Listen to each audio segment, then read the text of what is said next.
So this is going to be a quick how-to on how to run a diaphragm call. I've had a few people shoot me some text messages and that sort of thing, so I figured I'd make a video on how to do it. So if you shoot me a text, I'm going to send you the link to this video to tell you to watch that, and then I'd be happy to answer any questions after that. Not claiming I'm the greatest at it, I'll just show you how I do it. Everyone does it differently. It's one of those things that there's a million different ways to do it. This is just how I do it and what works for me. So yeah.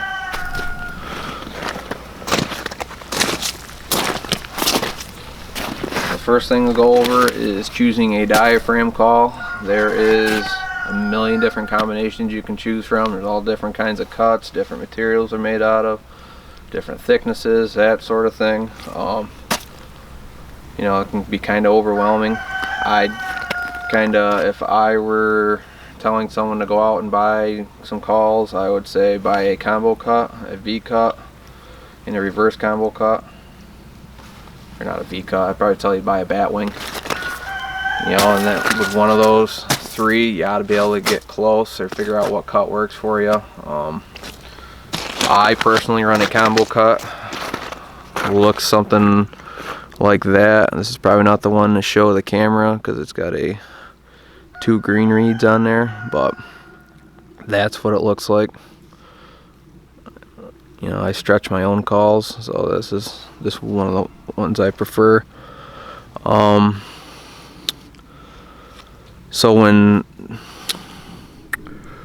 I guess how this works, or at least how I think about it, is you're shooting to get a higher pitch. I'm going to be shooting air over this side of the call right here. I don't know if you can see that. Shooting air over that opening in the call. And then to get a raspier tone, I'm shooting air over the other side of the call. Like I said, I'm not sure how well you can see that. It's really bright out here.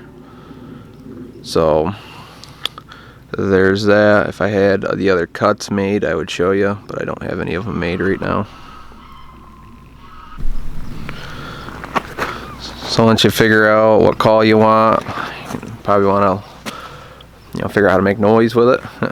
So this is where I'm going to kind of emphasize this throughout the course of this video. You want to pull the air from your diaphragm. So to do that, before you can put the call in your mouth or worry about how to put it in, you figure out how to get the air to come from your diaphragm. Trying to think of how to explain it. It's the same like if you're laughing, or I know like a lot of goose callers do it. If you're a goose hunter, and you basically want that air to come from your diaphragm up through, and that's the air you want to shoot over the call. I always tell people just start out by just taking a deep breath, and that's basically what you're doing over the call once the call's in your mouth. And that's kind of how I think about it. And then so now that you got your call, to pull your air from your diaphragm, so to put the call in your mouth, you want this horseshoe. That's the horseshoe. You want that facing out, so go in your mouth like this. And then I'll use my finger as a reference for my tongue. My finger will be my tongue. You want the call to sit kind of right in the middle of your tongue. And then if this is my hand is the roof of my mouth, you want to use your tongue to press the call up against the roof of your mouth. And the idea is to trap all the air from going around the call this way and this way. You want it all going through the reeds. That's kind of the concept behind it. That's what this tape is on here for. So once you got that figured out, so now it's time to try and make a noise. And that's what I just tell people, just try and take a deep breath and make a noise with it.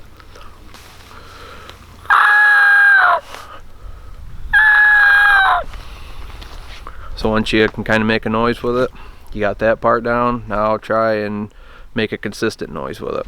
So I'm going to do the higher end. I always tell people try and find that front end of their yelp. And that will come from experimenting with different cuts, and some cuts will be easier for people to do it with than others. And so now you're gonna try and make a clear, consistent noise with it.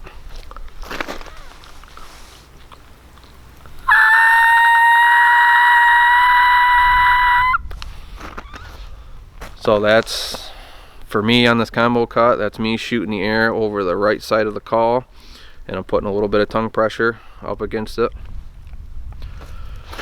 You know, and then to get, so now once you can figure out how to make that clear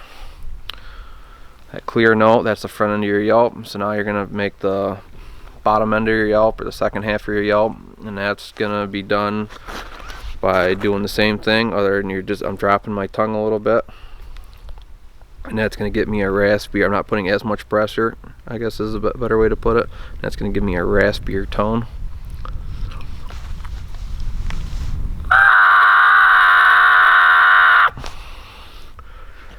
Again, you want to be able to make make a consistent noise with it. You want to be able to do that consistently. You don't want to, you don't want to be like,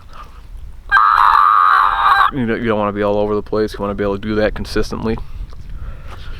So once you got that down, then you're ready to start making your yelp.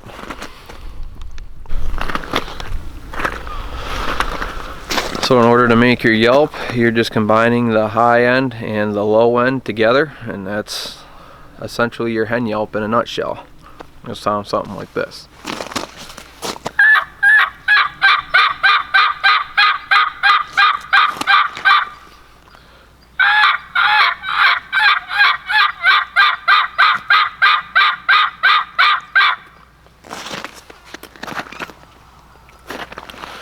So that's, again, just combining that high end and low end, and I'm kind of, as I'm doing it, my tongue's going, I don't know how well you can see that in there, but my tongue's just doing that every time. And again, the air is coming up from my diaphragm. Each note of that yelp, and I'll call that a note, is a breath of air, I guess is the best way to explain that. So for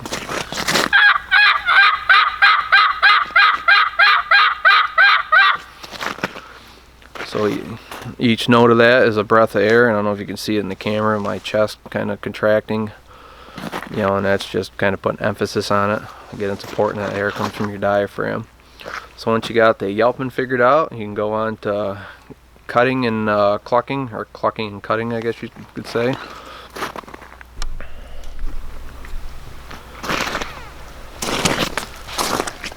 So in order to cluck, I look at it, again, it's important here, it comes from your diaphragm. I look at it as like blowing a kiss almost, and it'll sound kind of like that's what it sounds like without the call in your mouth, at least when I do it. And that's just a cluck. Here's with the call in my mouth.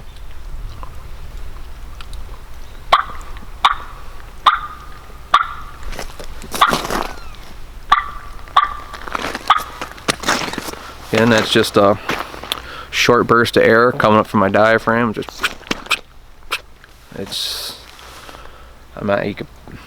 Don't really know of another way to explain it. I'm not a big reference word guy. I'm trying to think of a reference word that might help you, but I'm not kind of drawing a blank on that. That's just a. So now, once you get that down, you can kind of work into cutting. And so cutting is just that, but it's a sharper, snappier cluck, I guess you can call it, as far as like how to do it. So just do one note of a cut, just so you can hear how sharper and snappier it is.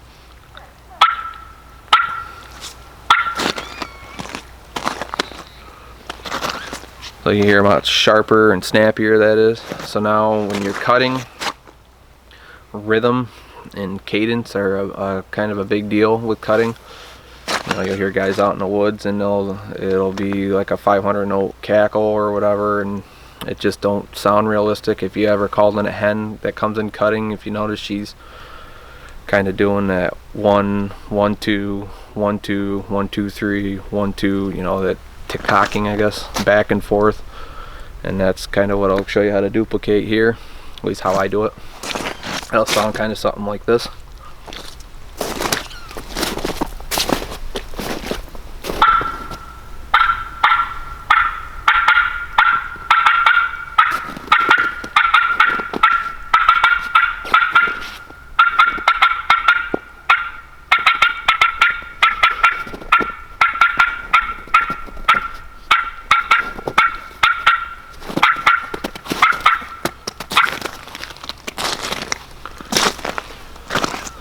And that's just like I said, that's what I call it, is tick-tocking. Obviously you can speed that up, you can change your rhythm and your cadence, however, but I would focus on just doing that 1 2 1 2 1 2 3 1 1 2, just back and forth. That's how I would think about it until you get it down. Then you can you can do all the fancy stuff. You can go do I call it machine gun cutting, whatever. Sometimes that makes a turkey gobble. And then you can learn to combine it with your yelps. So I'll show you kind of what that might sound like. You can combine the cutting with excited hen yelping. Don't mind the chickens.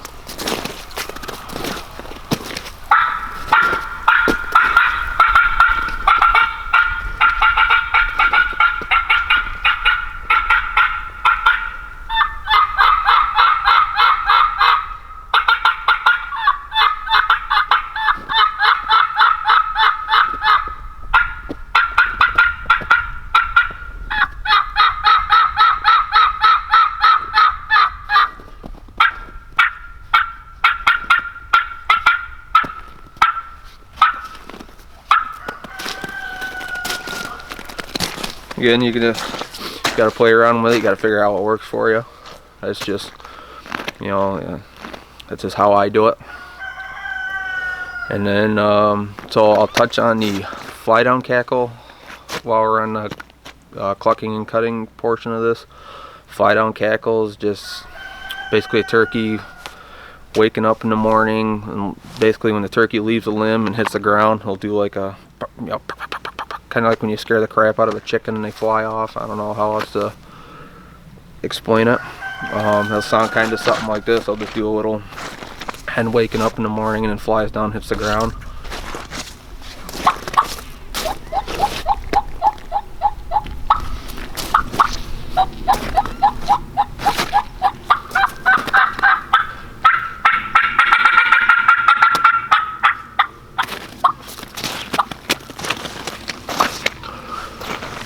So that's just another call you can throw in your arsenal.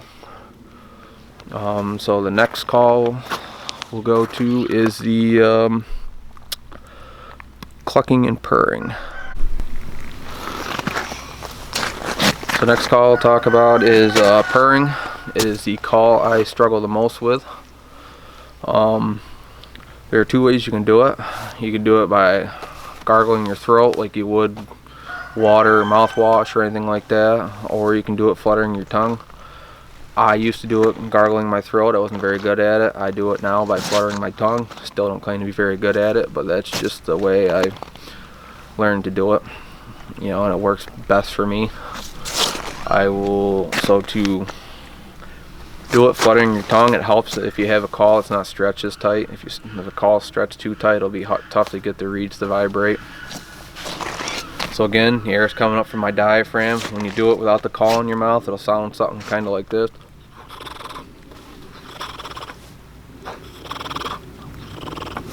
I kind of look at it as like blowing a kiss almost, and you're rolling your tongue at the same time. I've heard people say it's like rolling your R's in Spanish. I don't speak Spanish, so I couldn't really tell you.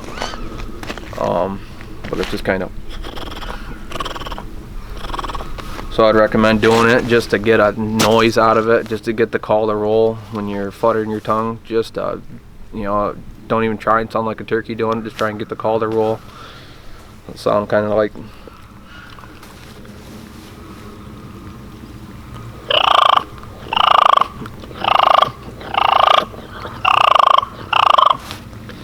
If you can get the call to do that, you're well on your way. Then you just kind of work on doing it softer to kind of get more of a turkey sound to it. The sound kind of, at least when I do it, sounds kind of like this.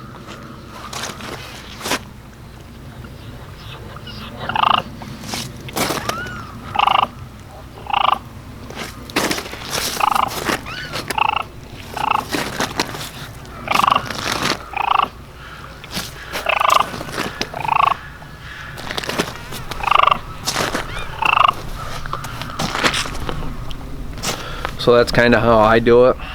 Another way you can purr, like I said before, is gargle your throat. Depending on the day, I'm not very good at it, but that's how I used to purr. I'll kind of show you, and that's just kind of, I don't know if I can do it without the call in my mouth.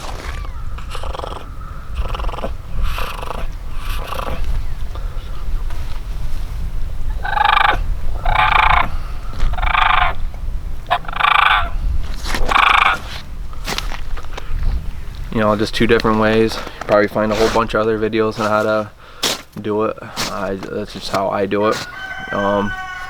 So for purring, you can kind of combine the cluck and the purr together. You can throw a bunch of soft yelping in there, and that helps add realism, in my opinion. It kills a lot of turkeys. I'll kind of show you how I do it or what it sounds like.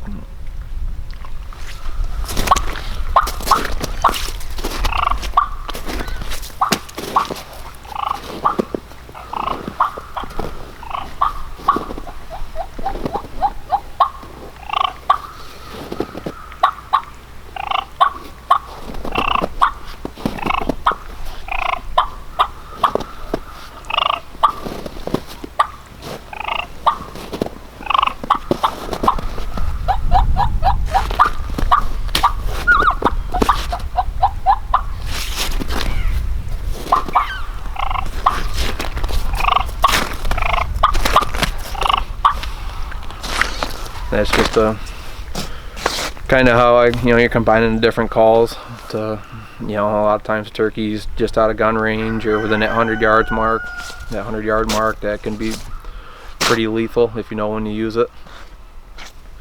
So the next call I'll talk about, not really much of a spring call, but it's nice to have in your back pocket, and that's a kiki. I have heard hens do it in the spring. Actually, so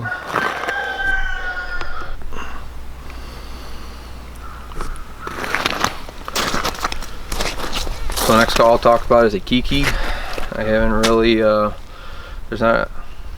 never hurts to know. I'll talk about the kiki and the whine a little bit because I kind of do them the same way. So to get a kiki, I am shooting the air over that, kind of emphasizing shooting the air over the open part of the call. Again, I don't know how well you can see that. Well, the open part of the call, so it'd be on my right side. So when I'm doing that, focus on shooting that air over the open part of the call. I'm putting a fair amount of tongue pressure up against the call right there, but you can't put too much or else the call will kind of crack out on you. It sounds something like this.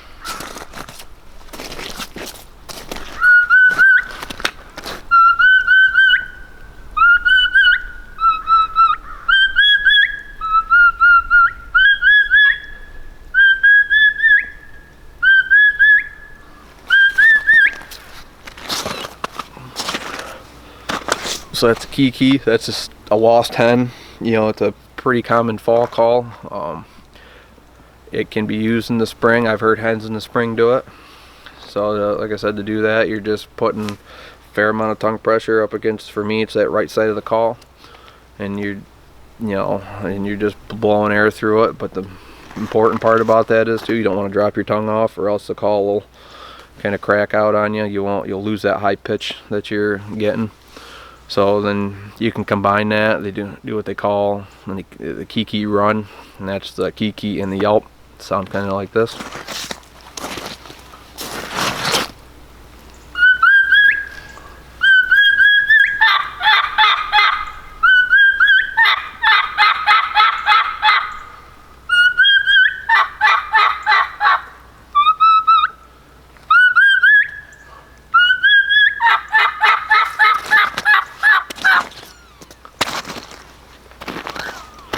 So what that is, that's basically a lost hen. I'm looking for a flock. And the just another call you can add to your arsenal. If I get bored enough, I'll go through and do a video on what call to use when. But this is just simply how to do them. So next call I'll talk about in this is the whine, and I'll kind of combine this with the kiki because I kind of do them the same way. And the whine, just I'll show you what it sounds like.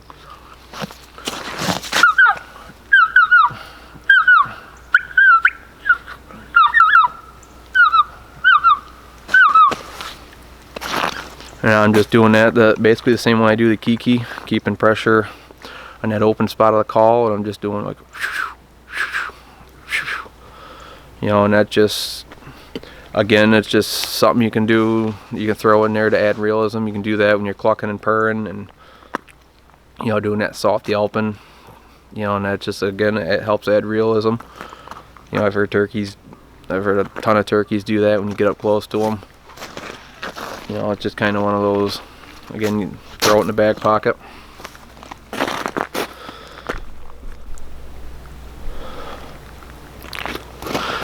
Last call I'll talk about is the gobble. To do a gobble, I always tell people, if you can do a feeding call and a duck call, you can do a gobble, and that's just a, you know, like a feeding call. It's just a, so if you can do that, you can do a gobble on a diaphragm call. So I always tell people to, you know, again, you want to pull that air up from your diaphragm, but you kind of just do. I don't know if you can see it on the camera, but my cheeks kind of inflate a little bit, and you're just. That's what it sounds like without the call in the mouth. Here's with the call in the mouth.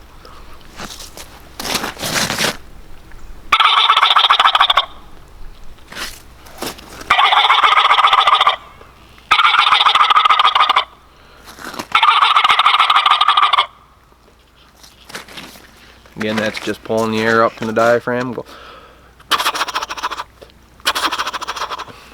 You know, and that's what it sounds like for me when I do it. And then another thing I'll touch, you know, while I'm on the topic of gobbling, and I'll show you how to do a gobbler yelp. That can be pretty lethal. Gobbler yelp is the same concept as a hen yelp. You're doing the same thing, but you're dropping it off more, and that sounds kind of something like this.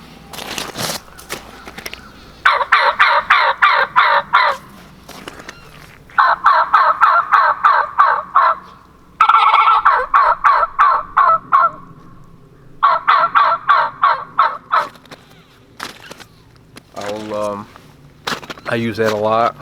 So you use that a lot in combination with the gobble. It kind of sounds like a Jake. You know, you'll hear Jakes do that. You know, do that half gobble and then drop into a yelp like that. And again, that yelp sound just. That's what it sounds like without the call in the mouth. Again, the air's coming up from your diaphragm. You keep hitting that home. So yeah, that's pretty much all I got. If you have any questions, just feel free to shoot me a message.